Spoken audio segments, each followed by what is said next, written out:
बच्चा अपनी पूरी दुनिया कुछ किताबों के दरमियान समेट लेता है। क्यों? क्योंकि उसे एक अच्छी जॉब चाहिए। किसी अनजान शहर के एक छोटे से रेंटेड कमरे को अपना आसिया बना लेता है और उन शहरों की गलियों का अपना हमसफर बना लेता है। क्यों?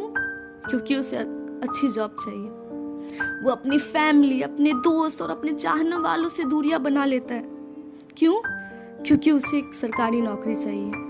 वो अपनी इस चाहत को पाने के लिए अपने आप को पूरी तरह झोंक देता है, पूरी लगन से, पूरी मेहनत से उसकी तैयारी करता है। और जब एग्जाम देने जाता है तो पता चलता है कि उसका exam centre on the spot change कर दिया गया है और इतनी दूर कि शायद वो जा भी ना पाए। सोचो, उसकी पल भर में पूरी दुनिया खत्म हो गई। उसने जो सोचा था शायद वो नहीं कर पाया। इसमें दिखा रहा है आर.के. डिजिटल सेंटर नंबर 2 और गेट नंबर 2 और ये मैंने अभी एसएससी की साइट से डाउनलोड किया है। इसमें सेंटर दिखा रहा है Pawan Ganga. On the spot centre change किया है इन लोगों ने, ऑन द स्पॉट। अब मैं वहाँ जा भी नहीं सकती हूँ, इतनी दूर यहाँ से वहाँ तक पहुँचना मेरे लिए। ये कहानी वो सारे बच्चों की है जो अभी एसएससी फेज 13 के लिए प्रिपरेशन कर रहे थे और जिन्होंने एग्जाम दिया है। हमारे नेता कहते हैं भारत विश्वगुरु बनेगा। वो देश विश्वगुरु बन ही नहीं सकता जिस देश में एक एग्जाम ट्रांसपेरेंसी से कराने के लिए स्टूडेंट्स को सड़कों पे आके प्रोटेस्ट करना पड़े और मार भी खानी पड़े। यहाँ तक कि टीचर्स को अपने बच्चों को सपोर्ट करने के लिए इतनी बुरी बातें सहना पड़े, पुलिस और प्रशासन द्वारा किए गए व्यवहार को झेलना पड़े। क्यों? क्योंकि वो चाहते हैं कि एक एग्जाम अच्छे से कंडक्ट किया जाए। बच्चों के लिए रो रहा हूँ, तुम्हारे बच्चों के लिए रो रहा हूँ। पुलिस बता ही नहीं रहे यहाँ पे कि हमें कहाँ लेके जाया जा रहा है। यहाँ पे एक तरीके से कहीं ना कहीं सारी अरेस्ट कर रहा है। सड़क पे दौड़ा के भगाएगी, गाली देगी, बदतमीजी करेगी, पकड़ के लेके जाएगी। ये तक नहीं बता रहे यहाँ पर कि हमें कहाँ लेके जा रहे हैं। आपको बार-बार सूचित किया जा रहा है, कृपया करके अपने घर को इस्तेमाल कर लें। स्टूडेंट और टीचर्स का क्या कर्तव्य है?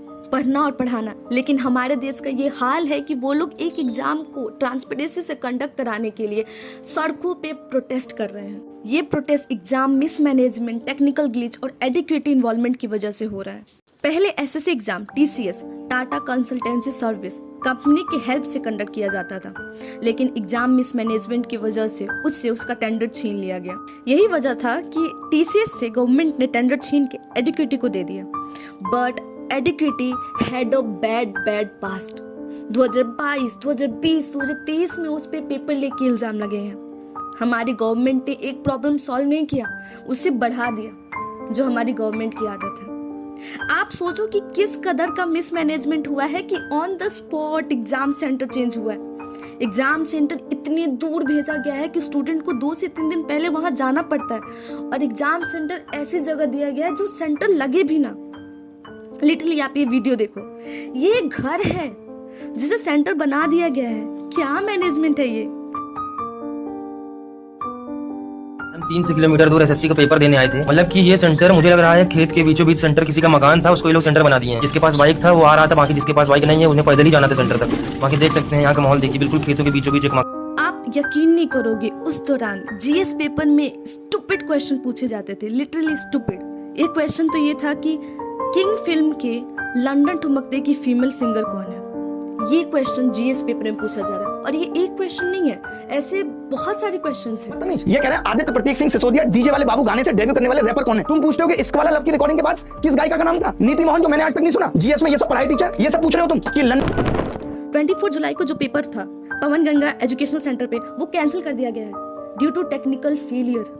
और ये एक जगह की बात नहीं है, हमले में भी एग्जाम कैंसिल हुआ है ड्यू टू टेक्निकल फेलियर। एक स्टूडेंट ने लर्नर टॉप प्लेटफॉर्म से बात करते हुए कहा कि एग्जाम स्टार्ट होने के ठीक 10 मिनट बाद उसका माउस काम करना बंद कर दिया। ये सारा प्रोसेस हुआ है, तो हमने ये भी पूछा कि एडिक्वेटी एग्जाम करा रही है, उससे जुड़े तमाम शिकायतें आ रही हैं। स्टूडेंट्स का कहना है कि वेरिफिकेशन टाइम से नहीं हो पा रहा है, एग्जाम लेट शुरू हो रहा है, सर्वर हैंग कर रहा है, माउस नहीं काम कर रहा है। तो उन्होंने कहा कि हमें सारी जानकारियाँ हमें मिल रही हैं और उन्हें रिजॉल्व करने के लिए सारा काम कर रहे हैं। और उन्होंने ये भी बताया कि इसी दफ्तर में एडिक्विटी के सारे एम्प्लॉयज़ यहीं पर बैठ रहे हैं, यहीं से सारी मॉनिटरिंग हो रही है, यहीं पर कंट्रोल रूम बनाया है जहां से हर सेंटर पर निगरानी रखी जाती है और जो भी इश्यूज़ आ रहे हैं उन्हें यहीं से रिजॉल्व किया जा रहा है। उनका ये भी कहना है कि एसएससी के सारे अधिकारी एडिक्विटी के अधिकारियों के टच में हैं और दोनों लोग साथ में काम कर रहे हैं। जो भी दिक्कतें सामने कभी कभी ना इंडिया में एक स्टूडेंट होना ना बहुत बुरा लगता है। कि आप जिस एग्जाम के लिए पूरे साल, जाने कितने सालों से प्रिपरेशन कर रहे हो, जब उस एग्जाम को आप देने जाते हो तो पता चलता है कि पेपर लीक हो गया। आपके सालों की मेहनत एक दिन में खत्म हो जाती। आपको एक एग्जाम ट्रांसपेरेंसी से कराने के लिए प्रोटेस्ट करना पड़ता है, लिटरली मार खानी पड़ती है प्रशासन से। हम कंपटीशन की अभी बात ही नहीं कर रहे हैं, हम बस चाह रहे हैं कि एग्जाम अच्छे से हो, और वो भी नहीं होता। आए दिन पेपर लीक, पता नहीं क्या क्या चीजें, और ये आज की बात नहीं है, ये बहुत सालों से होता आ रहा है और हर एग्जाम में होता आ रहा है। अगर आपको बहुत इन सारे स्कैम्स के बारे में, इन सारे पेपर लीक्स के बारे में जानना है तो मैंने एक डिटेल वीडियो बनाया है जो आप मेरे चैनल पर जाकर देख सकते हैं।